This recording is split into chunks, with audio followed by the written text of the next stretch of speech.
Chers téléspectateurs, amis de Petit Écran, bonsoir. Bienvenue dans votre émission École guinéenne sur l'unité centrale des médias guinéens. Comme vous le savez, aimants téléspectateurs, nous sommes à plus de 50 km de la capitale guinéenne, plus précisément la préfecture de Koya, pour s'enquérir de l'effectivité de l'ouverture des classes après quelques semaines. Alors, chers téléspectateurs, nous vous invitons à suivre les grands pas.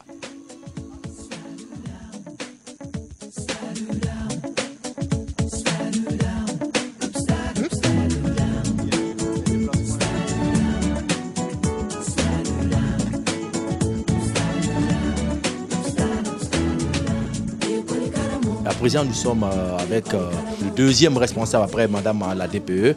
Et nous sommes avec chef section pédagogique de la DPE de Koya. Et en l'occurrence, M. Tenemadi Kaba qui va se prêter à nos questions. Bonjour M. Tenemadi. Bonjour. Nous sommes dans votre juridiction ce matin dans le cadre de l'émission École guinéenne. Et vous n'êtes pas sans savoir que nous sommes à quelques semaines de l'ouverture des classes. Quelles sont les dispositions organisationnelles prises pour la bonne marche de l'année scolaire 2020-2021? Merci à la RTG. À Koya, comme dans toutes les autres préfectures, nous avons préparé l'année scolaire 2020-2021 en organisant d'abord une rencontre avec tous les cadres de la DPE, élargie au niveau des DSE ainsi que tous les directeurs d'école et chefs d'établissement, pour partager le contenu des documents que le département nous a envoyés, documents dans lesquels il y a les directives de l'année en cours. On a partagé et puis ça a été une grande rencontre, tous les problèmes avaient été posés. Suite à ça, nous avons parrainé les écoles à travers les cadres de la DPE pour suivre l'exécution de la mise en œuvre du contenu de ce document. Et à l'heure qu'il fait, excepté la première semaine où certains avaient mal compris le contenu de Opéra Muni, où certains avaient dit que l'ouverture est reportée, ça a légèrement perturbé. Cette première semaine, on était obligé de retourner à la radio Bambou pour informer suffisamment que ça ne concernait pas la Guinée ce report. Ça concernait, je crois que c'était la Côte d'Ivoire. Cette première semaine avait légèrement perturbé, beaucoup n'étaient pas venus. La semaine qui a suivi, suite à la déclaration de Madame la DPE à la radio Bambou, je crois que tout était revenu à l'ordre et à l'heure qu'il fait, tout se passe dans les meilleures conditions. Quelle est la situation qui prévaut alors au jour d'aujourd'hui? Au jour d'aujourd'hui, je crois que nous avons un problème d'enseignants. Il y a eu des nouvelles créations. Avec l'ANAFIC, on a eu deux écoles dans la commune urbaine de Koya et une école à Mania. Quelles sont ces écoles? Il y a dans la commune urbaine, il y a école primaire Karouba qui a 6 salles de classe. Il y a Somaya Fori qui a 4 salles de classe. Ces écoles sont construites par ANAFIC. Aussi dans la sous-préfecture de Mania, il y a une école dans Kaloroya où il y a 6 salles de classe et même un logement de directeur d'école. Et à l'heure qu'il fait, on est confronté à ce problème d'enseignants. Ce n'était pas dans notre programmation. On a reçu à la dernière minute la remise de ces différentes écoles. Et quelles sont les démarches que vous avez menées pour avoir ces enseignants au complet?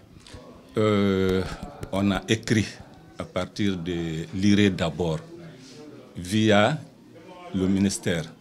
On a écrit pour exprimer les besoins réels à l'heure qu'il fait. En plus de ça, il y a même une extension au secondaire. Il y a un nouveau lycée qu'on vient de recevoir, le lycée de Mania, construit par l'ambassade du Japon, avec 9 salles de classe, où le déficit se fait sentir de plus. Et depuis l'année dernière aussi, on avait une école que l'État a récupérée, une école privée que l'État a rachetée. Avec 33 salles de classe, à l'heure qu'il fait, il y a 19 groupes pédagogiques qui fonctionnent dans cette école. La population ne fait que s'accroître de façon exponentielle. Qu'est-ce que vous faites pour que réellement ce nombre-là augmente aussi? Je crois que c'est un premier pas qu'il faut encourager du côté du gouvernement. Mais il reste à savoir que la population, comme vous le dites, ne fait que s'accroître à Koya. Et les effectifs sont pléthoriques dans les salles de classe. On peut comprendre là que ça peut jouer forcément sur le résultat scolaire. Donc nous demandons toujours qu'il y ait beaucoup plus de construction. Ou bien comme l'État a commencé, au lieu de louer les écoles privées, les racheter serait encore mieux. Tout n'est pas rose. Alors, qu'est-ce que vous préconisez à l'État pour que les choses changent encore de façon générale? La construction des classes pour diminuer la pléthore dans les salles de classe, ça c'est fondamental. Aussi, l'envoi des enseignants, le renforcement des capacités des enseignants, parce que nous recevons actuellement des enseignants, vraiment c'est très difficile à expliquer. Le niveau n'est pas là, mais on se bat comme on peut pour tenter de renforcer leurs capacités. Nous sommes à présent au secrétariat pour s'enquérir comment ce service-là travaille. À présent, je vais tendre le cassoir au responsable de nous en dire plus. Bonjour madame. Ici, on gère les élèves. On leur dit toujours, l'élève ne doit pas venir ici au secrétariat pour demander son transfert. C'est les parents qui demandent les transferts. Le processus se passe d'une préfecture à une autre, ou bien d'une école à une autre école. Ce que je dis aux parents d'élèves, nous les parents d'élèves, parce que les enfants, ils ne comprennent pas la situation. Et ils pensent que si j'échoue ici cette année, il me faut faire le transfert pour aller dans une autre école. Ils préfèrent faire la navette entre les écoles. Bonjour madame. Oui, bonjour. Je travaille sur le registre concernant les demandes que je reçois. Les demandes de transfert venant d'une préfecture ou bien d'une école pour une autre école. Les courriers d'arrivée, les courriers. Oui. Non, juste pour aujourd'hui, c'est juste les transferts. Les transferts. Vous avez combien de cas ce matin? J'ai eu peut-être, je ne peux pas compter maintenant là, mais c'est 20 comme ça là. 20. Oui. N'est-ce pas? Oui. Mais pourquoi il y a trop de demandes de transfert selon vous? Selon moi, vous savez, nos enfants d'actuel n'aiment pas apprendre. Donc, s'il y a échec dans une préfecture, ils préfèrent quitter, aller là où il y a, en tout cas... C'est ça, c'est ça. Ce que je peux dire comme conseil au niveau des parents, franchement, l'éducation de l'enfant, c'est à la maison.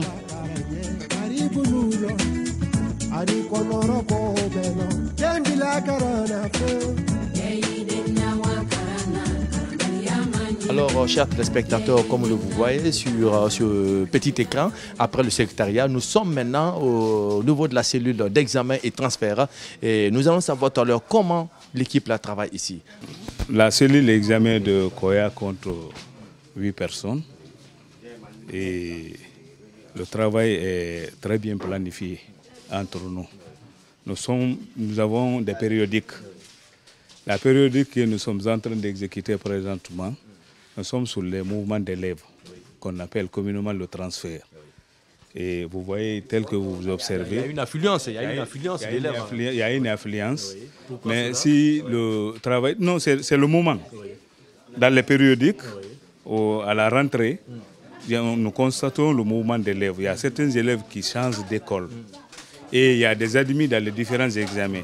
Il y en a qui cherchent les dossiers, au lieu d'aller dans tel collège où ils sont orientés, ils veulent changer la position de l'école. Il y en a qui quittent les établissements publics pour aller vers les privés. Mais selon vous, quels sont les motifs? Bon, les motifs, c'est dit non seulement au déplacement des parents, les proximités, ça c'est l'une des causes. Et la valeur de certaines écoles. Parce qu'à la fin des examens, quand une école fait assez de succès, et les élèves, ils cherchent à tout prix, selon leur analyse, c'est dans cette école où ça travaille beaucoup. Donc, immédiatement, vous verrez une grande affluence vers cette... Cela ne vous tique pas l'esprit de faire à l'image de ces écoles-là où les élèves partent? Oui, nous le faisons, c'est ce qui fait... Mais qu'est-ce que vous faites maintenant pour réussir ce nouveau, pour ne pas que les enfants font la navette entre les différentes écoles? Bon, pour ça, certains forcément, ils vont se déplacer. Il y a une cellule d'inspection. Et au cours de l'année, la cellule d'inspection passe contrôler dans les écoles et trouve certains élèves, on note les professeurs. Et à la fin d'année, vous verrez là où les professeurs sont en majorité, ils fournissent assez d'efforts. Soit ça peut être la valeur du proviseur, ou ça peut être la valeur des professeurs. Et quand il y a assez de succès à ce niveau, on cherche à l'ouverture à équilibrer.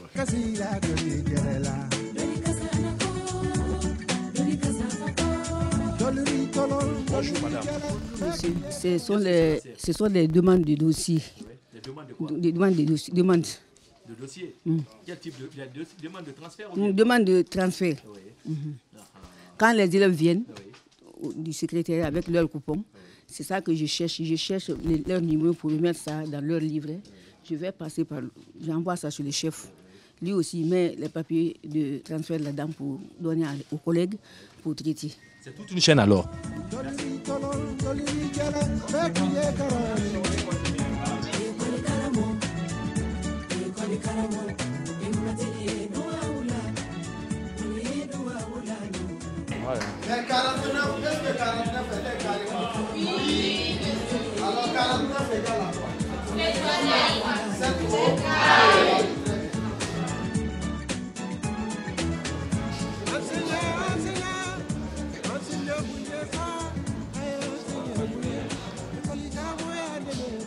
Nous sommes dans une des classes de Ben Sekou Silla, dans la préfecture de Koya. Je vois que les élèves sont tout à fait assidus, concentrés sur un cours de mathématiques. Et bonjour monsieur. Oui, bonjour. Nous sommes sur les ensembles, les ensembles des nombres. Et nous avons commencé par l'ensemble des entiers naturels, des entiers relatifs, des nombres décimaux, des nombres rationnels et des nombres réels. Et ici, présentement, nous sommes en train de faire des exercices sur ces ensembles. Oui. Nous avons donné des nombres et la question est de savoir à quel ensemble ces nombres-là appartiennent. C'est quoi? C'est un nombre rationnel ou bien irrationnel? C'est un nombre rationnel. Rationnel. Oui. Quelle est sa famille ici alors? C'est un nombre entier naturel. Parmi ça, quelle est sa famille? Ça appartient dans quoi ici? Dans le D, R, Z, N, monsieur. N. Oui. C'est un entier naturel? Oui. Qu'est-ce qu'un entier naturel? Un entier naturel est un nombre qui ne contient pas de la virgule. Qui ne contient pas de virgule. la virgule, n'est-ce Oui. pas? Bien. Et un entier rationnel alors? Un nombre rationnel est un nombre. Un nombre rationnel, c'est un nombre qui contient de la virgule. Qui contient de la virgule? Oui. Mais quand je sais qu'elle est là, 72 sur 6. C'est un nombre entier naturel. Entier naturel. Le cours porte sur l'explication du texte au niveau de la technique de l'expression. Mais pourquoi l'explication du texte à ce nouveau dossier? Bon, l'explication du texte permet aux élèves de connaître le contenu d'un texte à travers le cours qui est basé sur la technique de l'expression. Donc, l'explication du texte est un exercice de la technique de l'expression qui permet aux élèves de connaître le contenu d'un texte, tout en se focalisant sur la forme du texte, à travers la biographie, à travers aussi les différentes œuvres publiées par l'auteur. Bien, maintenant, si vous parlez des œuvres publiées par les différents auteurs, résumé du texte et les différents paragraphes, mais qu'est-ce que vous faites pour que ces enfants puissent apprendre d'eux-mêmes? Oui, je pousse non seulement aux enfants d'aller découvrir les différentes œuvres des auteurs, parce qu'ils font déjà la science maths expérimentale, donc c'est un atout pour un élève qui n'a pas d'abord la maîtrise des romans, pour aller à la recherche des romans. Donc, une façon de les pousser à découvrir le secret de la lecture. Bien, le secret de la lecture. Moi-même, je suis témoin oculaire parce que hier, j'ai ma fille qui m'a fait voir une de vos feuilles-là pour montrer réellement que c'est un devoir. Il faut découper en des différents paragraphes et faire des recherches.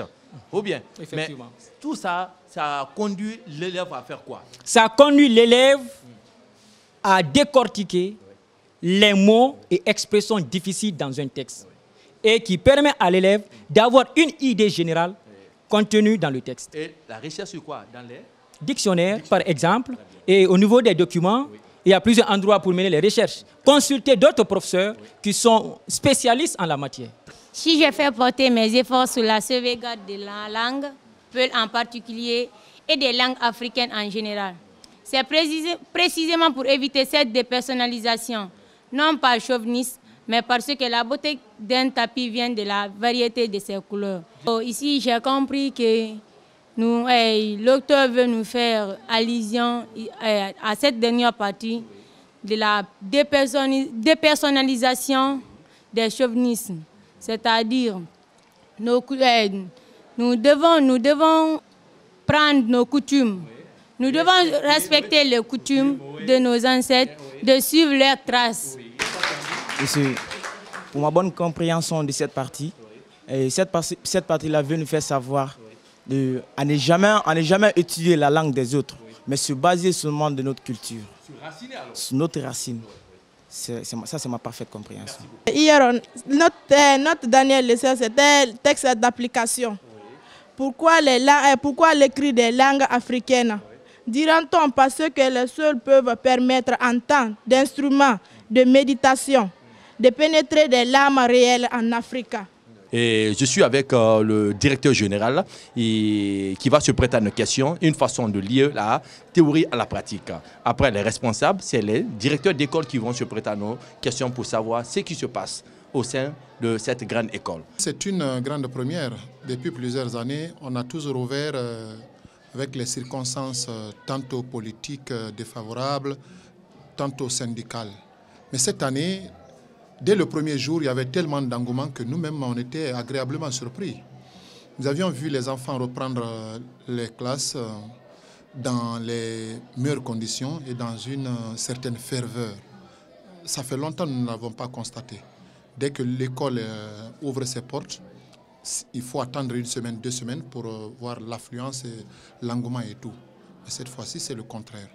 Donc nous avons vraiment un bon constat, particulièrement pour notre école, notre classe. Bien. Alors, vous avez un constat particulier pour votre école.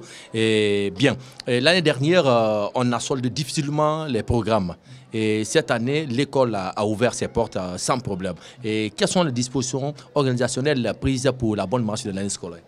Vous savez, avant l'ouverture des classes et à la rentrée pédagogique, nous tenons des réunions avec la tutelle, c'est-à-dire la direction préfectorale de l'éducation, qui met à notre disposition tous les documents politiques relatifs aux dispositions prises par le département. À notre tour, nous venons de multiplier ces informations au niveau de nos encadreurs et collaborateurs à tous les niveaux pour que cette politique soit appliquée à la base et remonter les rapports périodiquement. C'est ce que nous avons fait, mais nous avons beaucoup plus joué sur la communication, l'information et la communication. C'est extrêmement important quand vous recevez toutes les informations de la tutelle, que vous puissiez sensibiliser tous les acteurs qui sont en votre charge, notamment les parents d'élèves, les enseignants, pour partir tel qu'on vous a demandé. Est-ce que tout le personnel est complet, est au rendez-vous, les enseignants, les élèves et tout ce qui s'ensuit? Bien sûr, oui. Le premier jour, d'ailleurs, de la rentrée, il y a eu plus que prévu. Il y a eu beaucoup d'enseignants qui étaient venus. Très malheureusement, certains ne devraient pas prester ce jour-là. Ensuite, vous savez, nous tenons des réunions avec ces professeurs-là. Et les élèves, à leur tour, il faut beaucoup plus parler sur tout ce qui est comme réalité au niveau de l'éducation. Les différents échecs au niveau de l'éducation, parce que l'État veut partir vers une éducation de l'excellence. Donc on va trier tous ceux qui n'ont pas la capacité vraiment de se retrouver à l'université ou en classe supérieure. Ils vont se retrouver en bas de l'échelle. Donc il faut jouer sur cet état de fait pour amener les parents, les enseignants, les élèves, chacun en ce qui les concerne, à prendre des responsabilités. Et du coup, ça va fonctionner rapidement. Bien, comme vous parlez de l'excellence et que votre école fait partie des écoles de référence dans la commune, dans la préfecture de Koya, et qu'est-ce qui fait votre particularité? La particularité est qu'il faut d'abord élaborer un programme très approprié relatif au programme en vigueur. Parce qu'il y a des activités intrascolaires qui animent beaucoup l'école, la vie de l'école. Parce que la nature a horreur du vide. La première des choses, c'est qu'il faut recruter des enseignants talentueux. Mais même si vous avez les meilleurs professeurs, si vous n'êtes pas rigoureux dans le suivi et l'évaluation, vous pouvez passer à côté. Et en classe, et chaque jour, en jouant sur l'heure, en jouant sur l'exploitation du programme tel qu'on a demandé, et les élèves. Mais surtout, il faut recruter sur test les meilleurs enseignants, les meilleurs élèves aussi. bien que l'enseignant, c'est celui qui vient en aide à l'enfant qui en a besoin, mais il faut l'évaluer pour voir est-ce qu'il faut sensibiliser les parents pour le rétrograder selon la capacité qu'il a, ou comment peut-on l'aider dans le futur. C'est cette politique que nous avons mise en place. Maintenant, à cela s'ajoute un programme très varié en culture, en sport, et pendant le week-end avec la lecture. Pourquoi pas le numérique? Parce que vous n'avez pas parlé de l'informatique. C'est comme si vous n'êtes pas au rendez-vous du 21e siècle. En fait, c'est inclus dans le programme. Nous avons une salle que vous pouvez visiter. Et il y a le programme de la 7e en terminale. Ils ont des cours théoriques et pratiques. Nous avons une quinzaine d'ordinateurs. Vous voyez, c'est extrêmement important. Mais une autre chose, c'est que nous voulons aussi numériser notre école pour que les parents puissent suivre de très près l'évolution des enfants et l'indicateur de performance. Ça serait la première à Koya. Oui, nous le souhaiterions ainsi parce que nous avons pris contact avec des partenaires qui peuvent bien nous aider dans ce sens-là. Si ton enfant n'est pas venu à l'école, tu es à la maison, tu te rends compte qu'il n'est pas venu. Tu n'as pas besoin de te déplacer. Il faut profiter de ces outils de l'informatique parce que nous ne pouvons pas évoluer et ne pas être en parallèle avec le temps. Alors tout n'est pas rose. Quelles sont vos difficultés? Une de nos difficultés est que récemment nous avons eu une très grande affluence et nous sommes en train de travailler sur l'infrastructure. Nous voulons vraiment améliorer l'environnement scolaire pour les enfants, pour leur permettre de s'épanouir, de se sentir en sécurité à tous les niveaux. Dans une des salles de la 10e année de Ben Sekoussi là, aujourd'hui le cours est axé sur une partie très intéressante de la 10e, le théorème de Thalès. Bonjour monsieur. Bonjour monsieur le journaliste. Nous sommes sur quelle partie? Sur la réciproque de la propriété de Thalès. C'est le deuxième chapitre ou le premier chapitre de mathématiques? C'est un sous-chapitre du premier chapitre de la géométrie de la 10e année. Très bien. Le théorème de Thalès est différent de la réciproque de Thalès. Théorème de Thalès ou bien propriété de Thalès. Dans ce cas, lui nous dit quoi? Que pour la condition d'application de son théorème, c'est le parallélisme. Dès que deux droites sont parallèles, il dit quoi? Dès que les deux droites sont parallèles, alors quand vous avez deux triangles, l'un le petit, l'autre le grand. Les triangles semblables alors? Les triangles sont semblables, oui. L'un petit, l'autre grand. Les deux triangles ont un sommet commun. Dès lors que les droites sont parallèles dans ces deux triangles-là, et là on constatera que le petit côté sur le grand côté correspondant est égal au petit côté sur le grand côté correspondant. Et dès lors que les droites sont parallèles, il y a l'égalité de quotient de distance. Mais est-ce qu'il y a une conséquence par rapport à cette règle? Oui, il y a bel et bien la conséquence de la propriété de Thalès. La différence entre la conséquence de la propriété de Thalès et la propriété de Thalès se situe à ce niveau. Là, en ce moment, au niveau de la conséquence, il y a l'égalité de 3 quotients de distance. Tandis qu'au niveau de la propriété, il y a l'égalité de 2 quotients de distance. Et toutes les deux propriétés ont en commun la condition d'application qui est le parallélisme. Très bien. Alors, cette condition sine qua non montre que ce monsieur est à la hauteur. Applaudissez pour ce monsieur. On dit la réciproque de la propriété de Thalès. Oui. Ici, il s'agit des parallélismes. On dit, sur les droites là, on doit d'abord calculer S. Soit on commence par la distance du petit triangle ou par la distance du grand triangle. Comme par exemple ici, si on commence par la distance du petit triangle, donc on dira ici AM sur AB. C'est ça qui est noté ici. Oui. AM sur AB. Oui. Si on commence par la distance des grands triangles, donc on dira ici, du deuxième partie, donc on dira ici AM' sur AC. C'est ça qui est noté ici. Alors, si on trouve la propriété de ces distances-là, on dira ici, alors, ces droites-là sont parallèles. Au niveau de la deuxième figure ici, on commence par la distance aussi des petits triangles. Donc on dira ici AB sur AM. C'est ça qui est noté, AB sur AM. Et ici AC sur AM'. C'est ça qui est noté. Alors ici aussi, les distances des droites sont parallèles. Non, les droites sont parallèles. Oui, ils sont égales et parallèles aussi. Oui. Maintenant, et si c'est par là? Ici, là, si c'est par là, on trouve que ici, le point M', A et C sont alignés. Si on dit de commencer par les petits triangles, donc on dira ici AM' sur AC. Et ici, on dira AM sur AB. Oui, c'est ça. Voici la réciproque de la propriété de Thalès. Très bien. C'est quel nom? Quel est ton nom?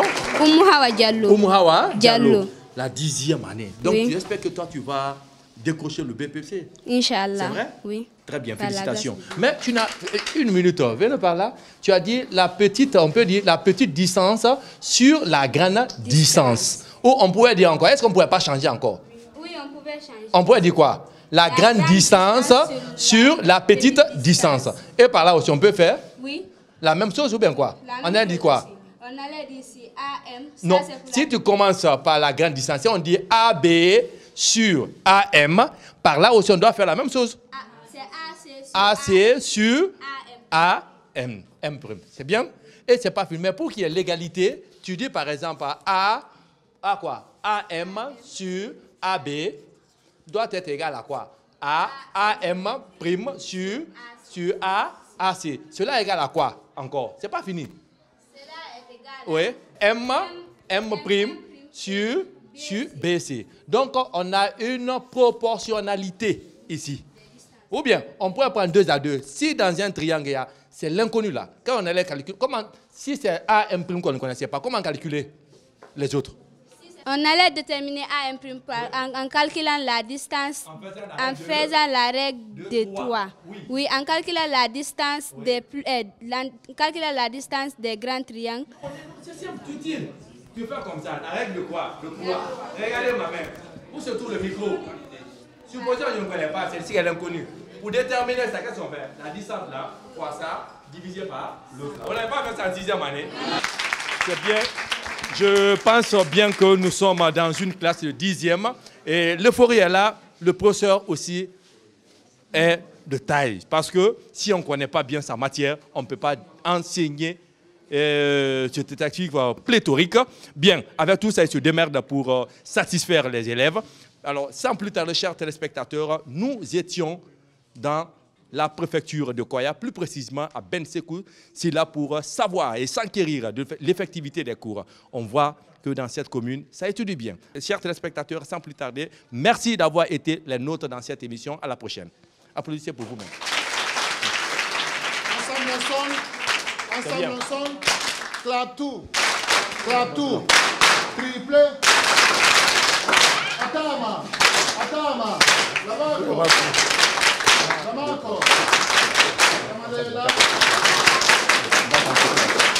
Qui sommes-nous? Nous sommes les enfants d'aujourd'hui et les responsables de demain. Qui sommes-nous? Nous sommes les enfants d'aujourd'hui et les responsables de demain. C'est vrai? C'est pour vous-même. Alors, vive Koya.